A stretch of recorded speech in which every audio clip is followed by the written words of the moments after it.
छोटी सी एक चिड़िया की एक कहानी है, इसको हम लोग समझते हैं। तो एक बार एक चिड़िया थी और वो समुंदर के किनारे बैठ करके अपनी चोंच से पानी निकाल निकाल के बाहर फेंक रही थी। तो क्योंकि उसके बच्चों को समुंदर ने डुबा दिया था। अब क्या हुआ, जब बगल वाली चिड़िया बैठी हुई थी उस पर वो हंस रही थी। उसने कहा, तुम अकेली चिड़िया इतने बड़े समुंदर से पानी निकाल के बाहर फेंक दोगे? इतनी छोटी चोंच से कैसे? यह असंभव है, आप यहाँ से चले जाओ।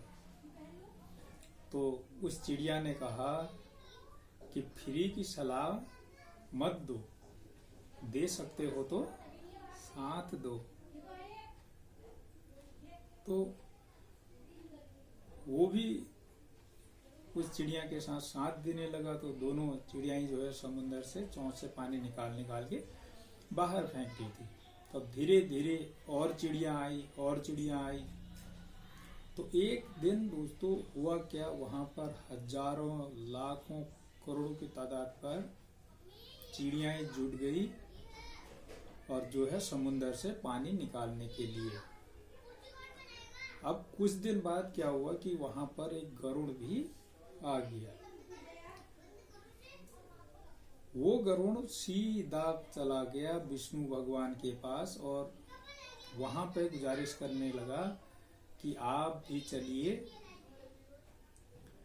अब विष्णु भगवान ने कहा, आप फालतू का टाइम वेस्ट कर रहे हैं कि वहां पर इतने तुम चिड़ियाओं की बस की कुछ नहीं।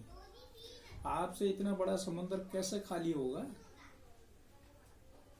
आप इतने बड़े समुद्र को खाली नहीं कर सकते। तो यहाँ पर तक तो गरुड़ ने विष्णु भगवान से भी कह दिया कि आप जो है सलाह मत दीजिए, साथ दीजिए। तो विष्णु भगवान भी चले गए। उन्होंने कहा, अब तो इज्जत पे बात आ गई है, जाना पड़ेगा। और विष्णु भगवान जब गए तो समुद्र जो है डर गया। उनने आप जो है अब तो विष्णु भगवान भी आगे समुद्र को सुखा ही डालेंगे।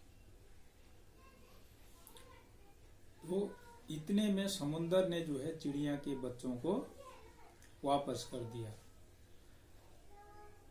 ये दोस्तों मेरा इस कहानी को सुनाने का मोटिव एक ही है कि इस समय हमारी जो परिस्थिति चल रही है, लोग फ्री की सलाह देने में जुटे हुए हैं, ज्ञान बांट रहे हैं। उसके बारे में सही पता हो या ना हो, तो दुनिया भर की बस ज्ञान बांट रहे हैं। ज्ञान न बांटें मेरे दोस्तों। आप लोग जो है साथ दें। साथ देने का मतलब ये नहीं कि आप मिलजुल करके गले मिलें या जो है दूसरों के घर चले जाएं, ऐसा नहीं है। साथ का मतलब है आप जो है फोन के माध्यम से कॉल करिए, व्हाट्सएप के माध्यम से कॉल करिए, यार दोस्तों के माध्यम से मैसेज पहुंचाइए। तो जो है यदि अपनों का साथ होता है तो सामने वाला अपने आप आधा ठीक हो जाता है। तो दोस्तों सेम चीज लागू होती है कि हमारी जिंदगी में।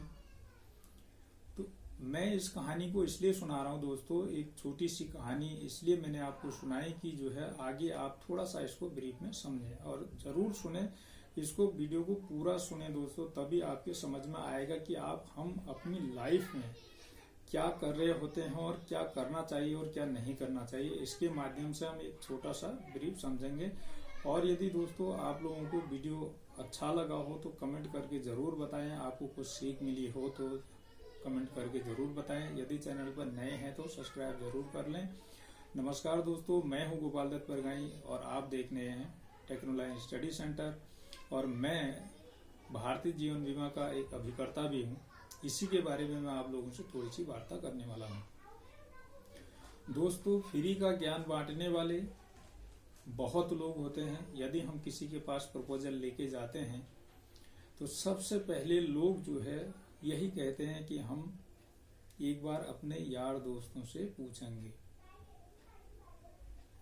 देखिए दोस्तों, मैं एक बात आपको यहाँ पे बता देना चाहता हूँ कि यदि आप यार दोस्तों से पूछकर अगर अपनी फैमिली की सिक्योरिटी के लिए अगर आप यार दोस्तों से पूछ रहे हैं तो आप अपनी फैमिली के रेस्पॉन्सिबल पर्सन नहीं हैं। कड़वा सत्य है।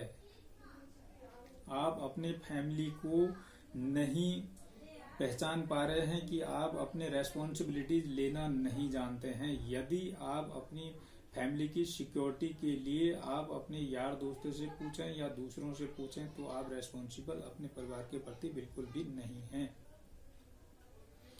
दोस्तों, आपको अपने आप स्वयं से पूछना है, स्वयं से विचार करना है कि यदि मेरे घर का खर्चा 20,000 रुपये महीने के हिसाब से चलता है और अपने खर्चे गिनिए, अपने खर्चों को डिवाइड करिए।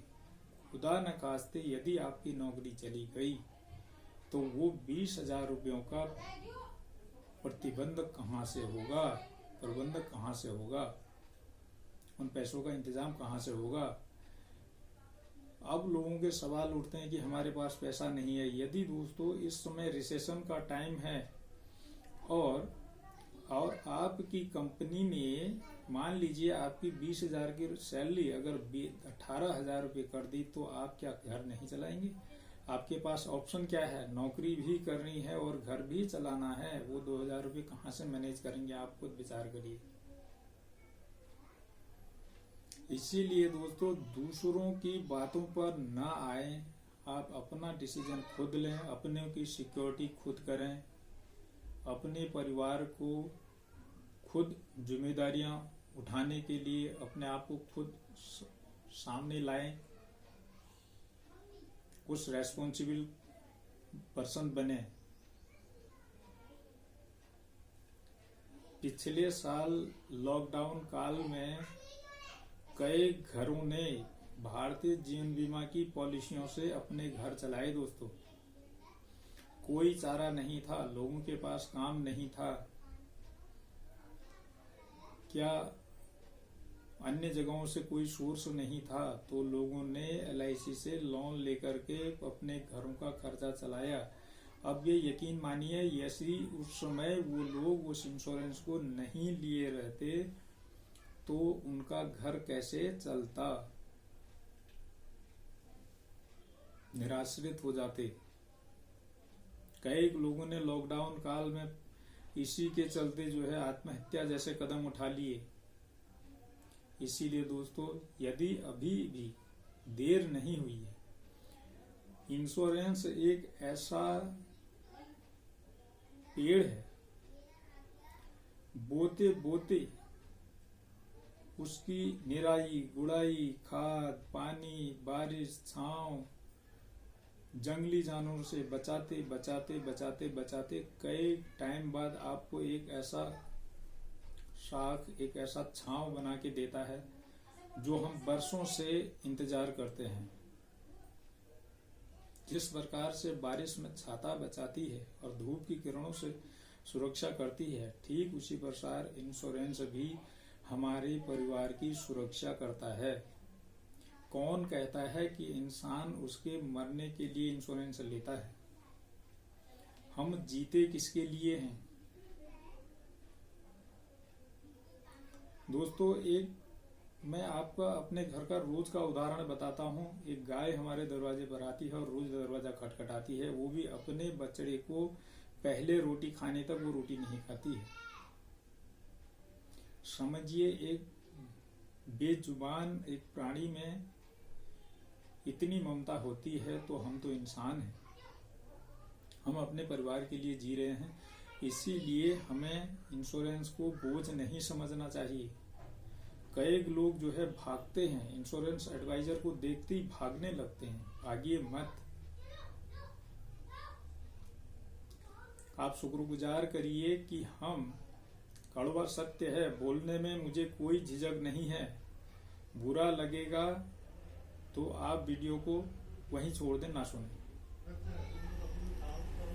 दोस्तों, शुक्रगुजार है वो घर जहां यमराज के पहुंचने से पहले हम इंश्योरेंस के एडवाइजर पहुंच जाते हैं। भगवान के वो शुक्रगुजार है जहां हम लोग यमराज के पहुंचने से पहले हम लोग पहुंच जाते हैं।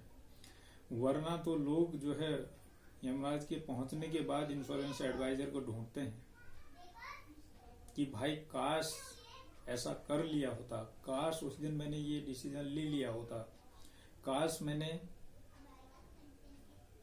ये प्लान पहले करा दिया होता तो आज मुझे ये दिन नहीं देखना पड़ता।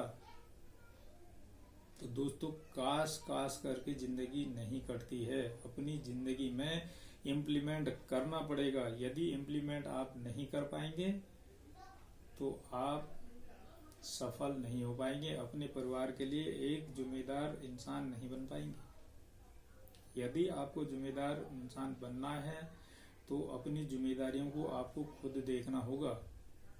दोस्तों, लाइफ में गलतियां करना स्वाभाविक है, गलतियां हो जाना स्वाभाविक है, लेकिन उन गलतियों से सीख ना लेना ये बड़ी गलती है। इसे नजरअंदाज कर देना ये बहुत बड़ी गलती है। इसलिए कहते हैं दोस्तों, एक दोहा है कबीरदास जी का,